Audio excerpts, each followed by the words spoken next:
我吃我吃茶叶蛋.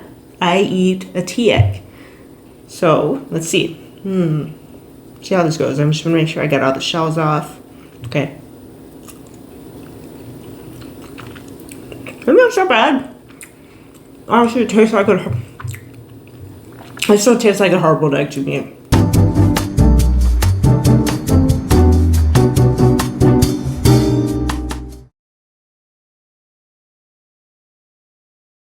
Ni hao, and welcome back to the channel. 我是 Keisha, and today I have a very, very classic and timeless Chinese and Taiwanese recipe that's called cha ye dan. I'm still working on my pronunciation for that one, but it's a tea egg. And if you're familiar with Chinese and Taiwanese foods, the tea egg is a staple in both cuisines. And you know what? I think I am going to just throw everything into the pot. I mean, typically when I make a hard-boiled egg, which is what the tea egg essentially is, it's just placed into the boiling water, or you put the egg in and let the water boil, and the boiled water cooks as it heats up, or the egg cooks as the water heats up. And I'm kind of thinking with the tea egg, since it's a lot of different ingredients, maybe I will put all of those ingredients into the pot and let the egg cook in those ingredients. As it cooks, I'm going to give it a few cracks. That's what I've seen and read and heard about what other people, when they prepare this, they kind of crack the egg, and that gives the egg a nice marbled appearance. We'll see how that goes. Also, if you ever visit Taiwan, and I haven't been to China, but I know for sure in Taiwan, if you go into a 7-Eleven, you will typically see a really large pot of hard-boiled eggs cooking in a brownish, blackish liquid, and that is actually the tea egg. My first time I went to Taiwan, I had no idea that tea eggs were a thing, and so I was really surprised to see eggs cooking in this liquid that just wasn't plain water, because in the US we typically just boil an egg in water if you want a hard-boiled egg. Oh, and if you're new to the channel, here we are learning Chinese through food. And I do have to say, I am not a chef, I am not a cook.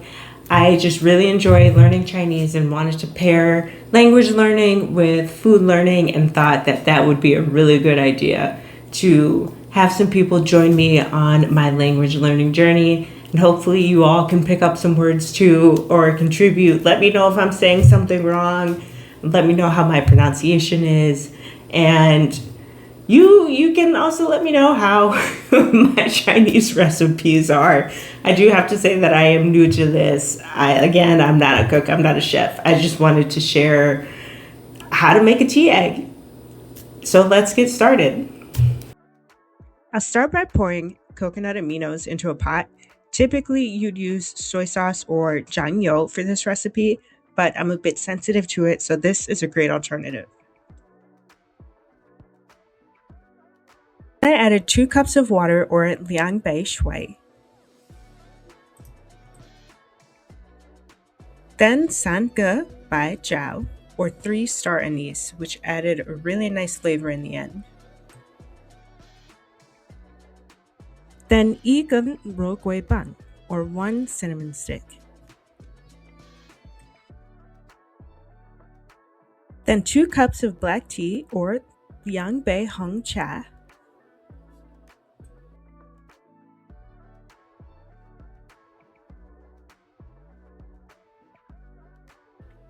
Then 2 spoonfuls of sugar, or liang shi tang.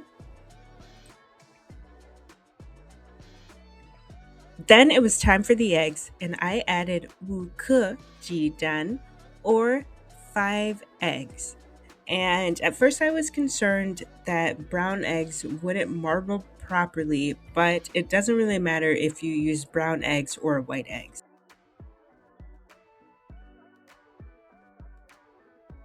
I had almost forgotten the bay leaf, or yu gui ye, but I added it in, and it added a really nice touch. And after everything was boiling, then came the fun part. You take each egg out and give them a few cracks to let the flavor in and get the really nice marbling that tea eggs are known for.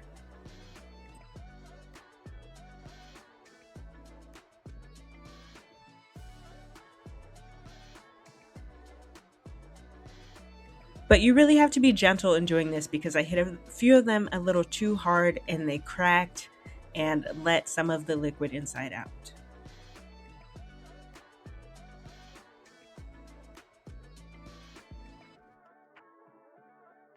Took the egg out, but then actually ended up adding it back in again because this was my first time making tea eggs and I just wanted to see how they would turn out. I then put all the eggs in cold water and let that chill in the refrigerator overnight. Now that the eggs are done, it is time to see how they came out. And for my first time, I feel like that's pretty good marbling. Like I said, I'm totally new to the tea egg, and this, even though I've been to Taiwan, this will be my first time actually eating a tea egg because I didn't have any when I was there. So you'd peel these just as you would any other hard-boiled egg, but with a tea egg, when you start to remove the shell, because of the sauce mixture that it's boiled in, you'll actually start to see some marbling, and that is where you get a lot of the flavor and what the tea egg is known for. The marbling on my egg was actually pretty light, and that's when I realized I probably should have let it cook in that sauce mixture a bit longer, but for my first time, I was happy with it. And so now we'll cha ye dan. Yeah. We'll cha cha ye dan. I eat a tea egg. So let's see. See how this goes. I'm just gonna make sure I get all the shells off. Okay. Maybe that's not bad. Honestly, it tastes like it still tastes like a hard-boiled egg to me. So maybe I need to let it sit in the liquid longer. Now that I look at the yolk, my yolk didn't cook fully, so just like with a hard-boiled egg, I think I could have let it cook a little longer. If you ever get these at a 7-Eleven in Taiwan, the yolk will be completely cooked because they just let them sit in the hot mixture all day long. But if you like your yolk not so done, you can, of course, just eat it like that. And I think if I were to make these again, I would let it sit longer in the mixture to get better marbling. I definitely want to see more marbling when I eat these. And also to pick up more of the flavor. But otherwise, it's not bad. It's just it tastes just like a hard-boiled egg. Like you would expect it to taste. So I think that wasn't bad for my very first time making a tea egg. If I were to do this again, like I said, I would cook them longer in the broth, let them get more marbled, let them soak up a little more flavor, which I think would be really good because tea eggs usually do have a pretty good taste to them. But you know what?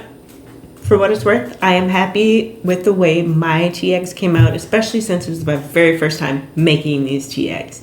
So with that being said, I'm going to finish my eggs, maybe even save some for tomorrow for breakfast. But in the meantime, let's roll the vocab.